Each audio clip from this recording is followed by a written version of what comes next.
Product leadership, the essence, to push the boundaries of the market with innovative products. Products and services generate anticipation amongst the customers. So if you are leading in your technology, and a lot of Oxford companies are, that is your online marketing plan. Your Twitter, your blog, your LinkedIn, your Facebook, your website, all you need to be talking about is your product. And you need to be talking about new releases, why it's going to be revolutionary in the marketplace. It doesn't necessarily have to be hard having an online presence or an online plan. It just needs to be very close to what you're very good at. And finally, customer intimacy, to develop the relationship with your chosen customers that they most value. A while ago, we had that volcanic ash cloud that stopped all planes from flying for a period of time. The only way British Airways could communicate with their customers to say, we're really sorry, your flight's not taking off, was through Twitter. Their phone system had gone down, their website had gone down, so the only people that were on Twitter were able to get the customer information they wanted from British Airways. So I suppose over a very short period of time, I'm trying to say that if you've got a strategy behind your website presence, the rest should sort of fall into place. So quick summary, have a strategy, have a plan. If you have got one, make sure it's constantly evolving. Have a good website and have focused content, and have focused content on the thing that you want to be a market leader in. I'm going to move on to our own experience, and I'm going to give you a quick summary as to what Urban Element looked like as a company in 2008, 2009. I'd just gone on holiday, having signed £750,000 worth of work with Deutsche Bank, Goldman Sachs and JP Morgan. I'd just sent a contract to Lehman Brothers, which I was expecting to be signed on my return. The three banks had also agreed a 3-year contract to have support and maintenance, which had a combined value of 20 grand per month. 75% of our turnover came from the banking sector. 25% of our turnover came from web design projects for small to medium-sized businesses. No one knew of Urban Element within Witney, which is where we're based, let alone knowing about Urban Element in Oxfordshire. In 1 month, while I was on holiday, we lost the lot. The banking crisis hit, and we lost Deutsche Bank, Goldman Sachs, JP Morgan. They just said no to the contracts. It didn't matter that we had contracts. They said, see us in court, you won't win. And they were right. They put their whole budget on hold for their training application that we'd built them. Lehman Brothers, where we all know what happened there. I came back from holiday a week early. One of my directors and the founder of the company got very shook up by this, and he decided he wanted out. So in 2010, I bought his shares, probably still quite a good value, despite what had just happened to our business. And in 2010, I found myself MD of a company. I've no experience of being an MD. I didn't know what being an MD was. My background was sales and marketing. And basically, in 3 years, we had to put a plan together to move away from being a web technology provider for a very specific industry to falling back on something that we were quite good at the time. We did have some small to medium-sized businesses asking us to do websites. It's just it was only 25% of our revenue. So we had to just turn it on its head and say, right, we're going to go out and we're going to focus on web design and online marketing for medium-sized businesses in Oxfordshire. So without going into too much detail, we put together an online strategy and a plan, which included things like ensuring that we were found top of Google for Web Design Oxford. I think we ranked 3rd. Somebody in this room will be able to tell me if we do, and they're probably checking now. Where are you? Yes. Chris, you can check later if we're top for Web Design Oxford. Search engine optimization, Oxford, Witney, Oxfordshire. We had to have a plan of action to make sure we were found top of Google for our new core business.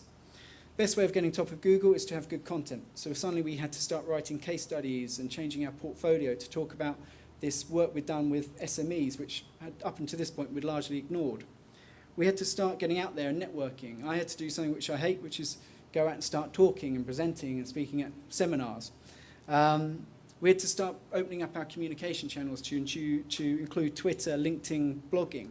We had to sponsor, we had to get involved with charities. I walked across fire and broken ice a few months ago. I do like the charity, but it wasn't for the love of the charity or the experience of walking across fire. It's because I wanted to get brand awareness. Ultimately, I wanted to win some customers. So our only strategy was that we wanted to be not the market leaders for product innovation. We'd done that. We were market leaders for banking products and solutions, and we got screwed over. So we wanted to have a different strategy, and the idea was, let's talk to our customers, let's give them advice, let's give them some free consultancy, let's get them in, let's review, let's give something back to them, and let's get known for being the web developer or the web design company that listens, applies, and delivers. So hopefully I've summarised very briefly where we hit financial difficulty in our business and responded to it. What I would say is up until 2008, 2009, we didn't have a business plan and we didn't have a heavy online marketing plan. Since 2010, we have had a strategy and a business plan, which we review every 6 months. The kind of online marketing side of it, social media, we review monthly. And that's really to work out what we should be using, what we should be increasing our knowledge on, and what we should be talking to our clients with. Everything I've just said, I want to put into a very quick case study, which goes back to end of 2011. The objectives, or my plan, was to sign new business worth 75 grand from our target market, which was businesses within a 50-mile radius of our office in Witney, by the end of February 2012. And I wanted to build up our brand awareness within West Oxfordshire and Oxfordshire as a whole. The plan, to run a half-day workshop alongside Oxford Rugby Football Club and title it A Strategic Approach to Web Design. I wanted to fill our downstairs office with 50 prospective clients. I wanted to convert 1 in 10 of those into new business, so 5 new clients. And I wanted to increase my Twitter followers, my personal Twitter followers, and my LinkedIn connections by 10%. So we started off with a block of content. I wrote a blog. I wrote a blog about how you should approach web design and have a strategy behind it. I then emailed 10 of my close friends and got them to reblog or enter the blog and make a comment. So Natasha would, great insight into what you'll be talking about, would be very valuable to attend your session you're doing on the 15th of November. That is a cracking endorsement from my fiancée and mother of my child. You can orchestrate what you start with. You don't have to start with a blog or a tweet and just let it sit there and expect everything to happen. You can orchestrate it a bit. Talk to your friends, get them to retweet, get them to reblog or edit your blog. I then sent a newsletter out to our prospective database. We sent it to 417 people. Unique opens was a quarter of that, and of the people who opened it, only 24 people linked through. Unless you do e-marketing and newsletters very well, you're not going to get a good conversion to it. People are fed up with broadcasts. People are fed up with direct communication going out there that they can't engage, that they can't respond to. We put content out in our tweets. I updated my LinkedIn profile. We then updated the blog. So we said 2 weeks away from our workshop, here's some more feedback we've had from customers and clients of what they want included in the session. We did retweets on the day, so we built up a kind of following as to we're 10 days away, 11 days away, and then on the actual day itself, we had people tweeting about what was going on. At the end of the session, we went around with a little camera and we got some video content. And we got people in the room to say, John did a great speech, I didn't pay them, and we got some video testimonials back from them. At the end of the seminar, we gave the delegates the 3 following options: to purchase a discounted website review, to be added to the Urban Element newsletter, or to arrange a sales meeting with Jon Ellard. We had 45 from our target of 50 attend. 15 came from the fact that they were part of the Oxford Rugby Networking Club. I can't take credit for that. 9 came from reading our blog. They can't remember how they found our blog or who referred them to our blog, but they read our blog and decided to come to the seminar. 7 came direct from a tweet they saw. So somebody had retweeted something we had said, they saw the tweet, came to our blog, came to our website, decided to come to the seminar. 5 direct from LinkedIn, so people connected with me, already connected with me, saw that we were running a seminar, decided to come along. Only 3 came as a direct response from the newsletter we sent out to 417 of my highly profiled prospect clients. 6 came from miscellaneous. These were the stats from our website traffic that week. Just in yellow, I'm showing you that 16 direct people came from LinkedIn to our website, 14 people had read the blog, clicked into the website, and 11 people had come direct from Twitter. We're not talking huge numbers here, but bearing in mind I'd already targeted and profiled the kind of people I wanted in the room, I knew I was getting the kind of customers that I wanted to sell to. We signed that month Homestyle Plastics, Baytree Financial Planning, and John Gowan Jewellers. It was 40 grand's worth of design work signed in that month. they're now on sort of a recurring relationship, and we look forward to working with them over the next 5 years. We increased our Twitter followers by 65, we increased my LinkedIn connections by 23, and we had 3 new people subscribe to our newsletter. It is a sign of the times that newsletters, unless they're done very, very well, can take a lot of time and effort and give you very little reward.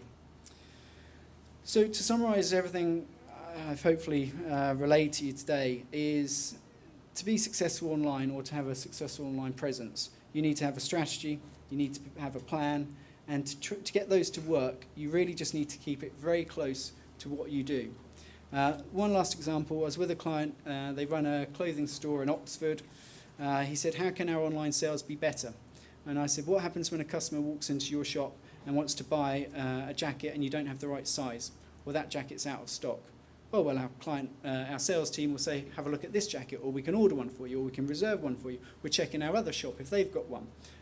But quite often, if we haven't got that in stock, we can say you can wait a month, or we actually just upsell them to another jacket, and they leave having bought a jacket they didn't come in to buy. I said, what happens online at the moment to your website? Oh, I don't know, I haven't looked at our website in 6 months. Well, let's do it now. Went to the product that they wanted to buy. It says out of stock. Nothing else. That's all it said, out of stock. No, call into the shop, we might have one in the shop. No, here's here's a similar product. No, we can reserve one for you. The customer intimacy, the customer relationship on their online presence stopped when the item was out of stock. A month later, we've changed all that. We've got the fact that you can reserve a product, you can find out if there's one in the shop, you can actually speak to an online assistant and they can advise you of a similar product. What you do in the day-to-day business, what you do very well traditionally, is what you should be doing online. So to have a successful online presence, you just replicate what you're already good at. And that should be relatively straightforward. Thank you very much. Any questions?